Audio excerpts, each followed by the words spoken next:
Aslında her televizyonun içinde bir kamera var. Her evde bir kamera. Ve televizyonu seyredenin hayatı çok uzaklarda bir yerde seyrediliyor başka bir televizyonun ekranında. O seyredenlerin hayatları da başka bir yerde, başka bir televizyonda oynuyor. Hayatlar sıkıcı olunca bildiğimiz programlar, filmler, reklamlar devreye giriyor. Ama televizyonlar kapanınca kameralar çekmeye başlıyor içlerine hayatları.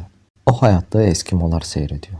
Eskimoların hayatını da İspanyollar. Her televizyonun içinde bir kamera var. Ve artık izlenmek istemiyorsa insanoğlu, artık müzedeki bir resim, akvaryumdaki bir balık gibi seyredilmek istemiyorsa, artık hücredeki bir mahkum, suikast tüfeklerinin dürbünlerindeki bir hedef gibi takip edilmek istemiyorsa, kırmalıdır televizyonunu, aşağı atmalıdır camından. Zemindekiler yukarı fırlatmalıdır televizyonlarını.